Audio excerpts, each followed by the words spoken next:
अस्सलाम दोस्तों, आपने द मिडास टच का नाम तो सुना होगा। ये उस बादशाह की कहानी है जो जिस चीज पे हाथ रखता था वो सोना हो जाता था। इसके उल्टा भी एक चीज होती है जिसको कहते हैं द सार्डियम टच। मिडास को जस्ट उल्टा लिख देने का एक तरीका है द सार्डियम टच। इसका मतलब ये होता है कि जिस चीज पे हाथ रखे वो कूड़ा हो जाए, उसको कहते हैं द सार्डियम टच। तो आज का मुसलमान पॉलिटिकल तौर पे कह सकते हैं द सार्डियम टच रखता है। वो जिस पार्टी को छू लेगा वो पार्टी बर्बाद हो जाएगी। वो जिस पार्टी को अंधे तरीके से सपोर्ट करेगा वो पार्टी बर्बाद हो जाएगी। आज कुछ इसी तरह की चीजें देखने को मिली ममता बनर्जी की हार में। ममता बनर्जी जिनकी पार्टी तृणमूल कांग्रेस, अब जरा तृणमूल कांग्रेस की लीडरशिप पे जरा नजर डालिए। Chairperson Mamata Banerjee, general secretary Abhishek Banerjee, vice president Subrata Bakshi और कुछ उनके प्रोमिनेंट लीडर्स हैं जैसे कि महुआ मित्रा, सुदीप बंदोपाध्याय, अरूप बिस्वास, चंद्रिमा भट्टाचार्य। अगर मुसलमान नाम आएगा तो शायद एक नाम आएगा फरहाद हकीम। हत्ता के शुवेंदु अधिकारी जो कि चीफ मिनिस्टर बने हैं वो भी कभी टीएमसी पार्टी से जुड़े हुए थे। टीएमसी पहले एनडीए का हिस्सा भी रही है। तो क्या कहीं से भी ऐसा लगता है कि टीएमसी का ताल्लुक कुछ मुसलमानों से है? नहीं ना। या ये मुसलमानों की पार्टी है? बिल्कुल नहीं।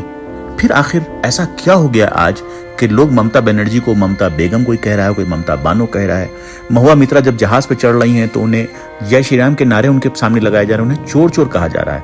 भाई ऐसी क्या बात हो गई कि टीएमसी जिसके ज्यादातर chair holders upper caste Hindus हैं, आखिर उनकी हार में ऐसा जश्न क्यों? ऐसा लग रहा हो मानो मुगलिया सल्तनत का खात्मा हो गया हो ममता बनर्जी के हारने से। सिर्फ एक वजह, वो ये है कि ममता बनर्जी सबको साथ लेकर चलने की बात कर रही हैं। ममता बनर्जी सबको अदल और इंसाफ दिलाने की बात कर रही हैं और ये हमारे समाज को अब मंजूर नहीं है। और चूंकि वो बराबरी की बात की, ममता बनर्जी ने अदल इंसाफ की बात की, मुसलमान उनके साथ खड़े हो गए और मुसलमान जिसके साथ वो खड़ा हो जाए वो आज के जमाने का विलन हो जाता है। इसीलिए मैंने कहा कि मुसलमान आज के जमाने का पॉलिटिकल अनटचेबल है और कह सकते हैं कि मुसलमान आज के जमाने में द सार्डियम टच रखता है। वो जिसको छुएगा वो बर्बाद हो जाएगा। ठीक यही हालत हुई है कांग्रेस की असम में। कांग्रेस के असम में 19 एमएलए बने हैं जिसमें 18 मुसलमान हैं और सिर्फ एक गैर मुस्लिम एमएलए बना है। 20 मुसलमानों ने चुनाव लड़ा था जिसमें से 18 जीत गए, जबकि 79 नॉन मुस्लिम कैंडिडेट थे, 79, उसमें से सिर्फ एक जीता। गोया अपोजिशन की लाश मुसलमान अपने कंधे पे ढो रहा है। ये शो कर रहा है कि समाज हमारा बहुत ज्यादा पोलराइज्ड है। मुसलमान जिसके साथ भी खड़ा होगा, गैर मुसलमान उसके साथ खड़ा होना पसंद नहीं करेगा। जो भी पार्टी मुसलमानों के हक की बात कर देगी, बराबरी की बात कर देगी, वो पार्टी आज के दौर में फेल कर जाएगी। तो ऐसे हालात में हमारा हल क्या है, मुसलमानों का हल क्या है, ये मुसलमानों को सोचना पड़ेगा। क्या वो अपोजिशन की लाश ढोते रहेंगे? क्या सारी मुखालफत का जिम्मा मुसलमानों के ऊपर है? यहाँ पर 2-3 सवाल समझने बहुत जरूरी हैं। क्या एग्रेसिव पॉलिटिक्स, एक मुश्त वोटिंग हमारे किसी काम की है? जवाब है नहीं। पोलराइजेशन के इस दौर में जब आप एक मुश्त वोटिंग करते हैं तो दूसरी तरफ भी एक मुश्त वोटिंग है और माइनॉरिटी इस गेम में, पोलराइजेशन के गेम में हमेशा मार खाता है। फिर SIR जैसी स्कीम्स और डिलिमिटेशन जहां पर सीट का दोबारा बंटवारा होता है, आपकी आवाज को और कमजोर कर देता है।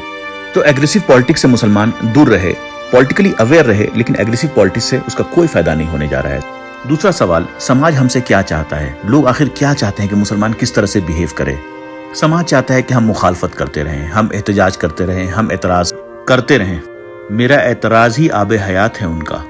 जीता जाता एग्जाम्पल हुमायूं कबीर, जो मस्जिद बनाने की बात करता है, आपको लगता है कि वो आपका है, लेकिन वो असल में पोलराइजेशन के गेम का हिस्सा है। वो माहौल को खराब करना चाहता है। और इसी तरह से कई ऐसे लीडर्स हैं जो आपको दाढ़ी में, टोपी में नजर आएंगे, वर्गलाती हुई स्पीचेस देंगे, कुछ हिंदुओं के खिलाफ बोलेंगे, कोई ये कहेगा कि हमें नकाब वाली औरत चीफ मिनिस्टर चाहिए। इस तरह की बयानबाजी से आप तो खुश हो जाते हैं, लेकिन ये पोलराइजेशन के खेल के वो प्यादे हैं जिनका काम होता है मुल्क का माहौल को खराब करना।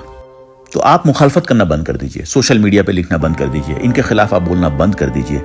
बहुत सारी तब्दीलियां आ जाएंगी अगर हम सिर्फ थोड़ी देर खामोश हो जाएं। तो पॉलिटिकल तौर पे हम खामोशी इख्तियार कर लें। आपको जिसको वोट देना है खामोशी से दीजिए, ना किसी के लिए कैंपेन करिए, ना किसी के खिलाफ कुछ बोलिए। खामोश रहिए, पॉलिटिकली खामोश रहिए, पॉलिटिकल साइलेंस इख्तियार कर लीजिए। और जिस चीज पे सबसे एग्रेसिवली काम करना है वो है सोशल एस्पेक्ट्स पे काम करना। इंटर कम्युनिटी डायलॉग्स, मुसलमानों के खिलाफ जो मिस इन्फॉर्मेशन है समाज के अंदर में, उससे लड़ना, उसको लोगों को समझाना कि आखिर इस्लाम क्या है, आखिर मुसलमान क्या है। जरिया कोई भी हो, जरिया सोशल मीडिया हो, जरिया सेमिनार्स हो, लेकिन इस तरह से इंटरेक्ट करना लोगों से, जो एक आपकी इमेज एक बन गई है, उस इमेज से बाहर निकालना अपने आप को। तब्दीली अगर समाज में आनी होगी तो आएगी मेजॉरिटी कम्युनिटी के चेंज होने से, आपके और हमारे चिल्लाने से नहीं। शुक्रिया।